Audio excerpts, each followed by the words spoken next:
desde que se volvió a la democracia en 1983, es cierto que el Poder Judicial experimentó pocas reformas que lo modernizaran y que lo hicieran un poder más democrático y más transparente. Es verdad,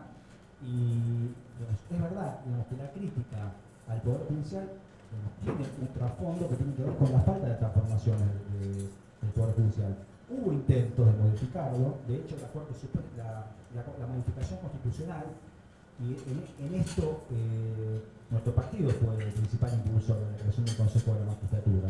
Es decir, la creación del Consejo de alguna manera responde a la necesidad de corregir las deficiencias que se habían dado o los abusos que habían tenido lugar en el gobierno menemista.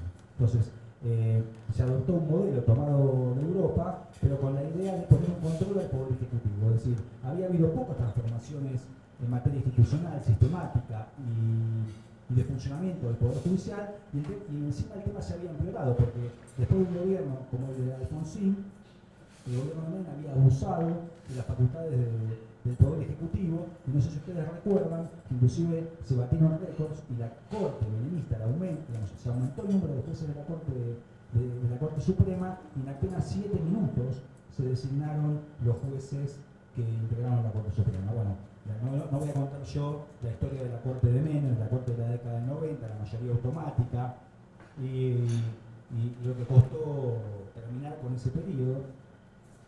Frente a esa situación, bueno, una de las cosas que se hicieron fue la reforma constitucional del año 1994, con la introducción del Consejo de la Magistratura, que lo que apuntó fue a corregir o evitar los abusos que habían tenido lugar en la década del 90.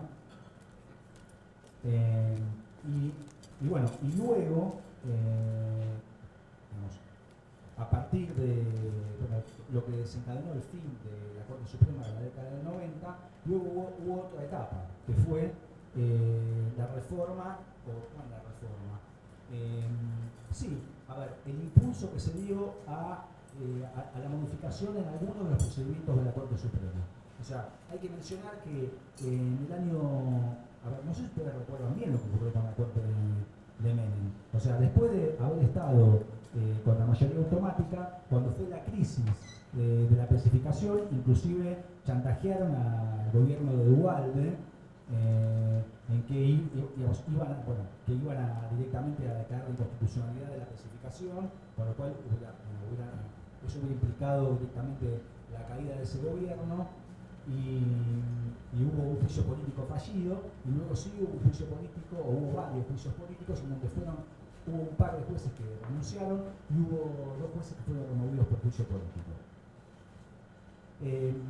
A partir de ahí había habido ciertos reclamos de la sociedad civil, había habido algunos documentos que planteaban reformas en el funcionamiento de la Corte Suprema. A partir de la experiencia nefasta de la Corte de la mayoría automática, se proponían cosas para mejorar la selección y el funcionamiento de la Corte. Una de las cosas que... yo fui uno de los que redactó esos documentos, que se llamaron Una Corte para la Democracia, que básicamente lo que proponía era un sistema de consultas previas a la designación de los jueces de la Corte. Y además proponían otra serie de cosas como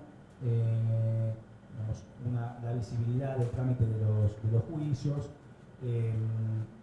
la reducción de los casos de la Corte. La Corte Suprema tiene miles de casos y decide sobre cualquier cosa. En realidad los casos los resuelven. Hay muy pocos casos que son conocidos por los jueces de la Corte. O sea, de esos miles de casos hay toda una estructura burocrática que es la que proyecta esas decisiones y finalmente toma esas decisiones. Bueno, esos documentos finalmente fueron utilizados en 2003 por Kirchner para designar lo que es la Corte actual. Otro dato que hay que señalar es que es la Corte que más se ha mantenido a lo largo, o sea, toda la historia argentina, es la Corte cuya composición ha perdurado durante la máxima cantidad de años. A diferencia de lo que ha ocurrido, de la inestabilidad crónica en general de las instituciones argentinas, esta Corte es, sin haberse modificado ni un solo juez, la que más ha perdurado con esa composición.